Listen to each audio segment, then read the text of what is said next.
ঢাকার আশুলিয়ার বাইপাইলে আশুলিয়া থানার সংলগ্ন এলাকার ভ্যানের ওপরে লাশের স্তূপ করে রাখার ঘটনায় জড়িত পুলিশ কর্মকর্তাদের শনাক্ত করা হয়েছে। 1 সেপ্টেম্বর রবিবার আশুলিয়া থানা পরিদর্শন শেষে এ তথ্য জানান ঢাকা জেলার পুলিশ সুপার আহমেদ মুইত। তিনি বলেন, পরবর্তী পদক্ষেপের জন্য আমরা নাম প্রকাশ করছি না, তা আপনাদের জানানো হবে। এছাড়া সামাজিক যোগাযোগ মাধ্যমে ভাইরাল হওয়া ভিডিও তদন্তে অতিরিক্ত পুলিশ সুপার ও ডিবির কর্মকর্তাদের সমন্বয়ে 4 সদস্যের একটি তদন্ত কমিটি গঠন করা হয়েছে। এই কর্মকর্তা বলেন, পুলিশ সর্বোচ্চ গুরুত্বের সঙ্গে বিষয়টি দেখছে। তদন্ত কমিটি নিরলসভাবে কাজ করছে, তবে তদন্ত প্রতিবেদন দাখিলের জন্য সুনির্দিষ্ট কোনো সময়সীমা বেঁধে দেওয়া হয়নি বলে জানান এই কর্মকর্তা। জড়িত পুলিশের বিরুদ্ধে মামলা হবে কিনা জানতে চাইলে তিনি বলেন, অপরাধী যেই হোক না কেন তার নামে মামলা হবে। পুলিশ আইনের ঊর্ধ্বে নয়, শুধু শিক্ষার্থীদেরই নয়, অনেক পুলিশ সদস্যকেও পুড়িয়ে হত্যা করা হয়েছে,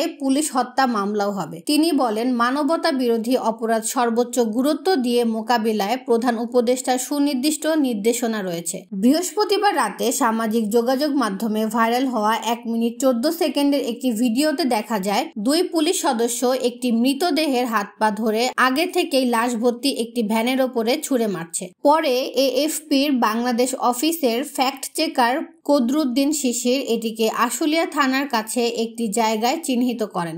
এরপর সামাজিক যোগাযোগ মাধ্যমে ব্যাপক শোরগোল সৃষ্টি করে, যেখানে জড়িত কয়েকজন কর্মকর্তাকেও আশুলিয়া থানার কর্মরত বলে চিহ্নিত করা হয়।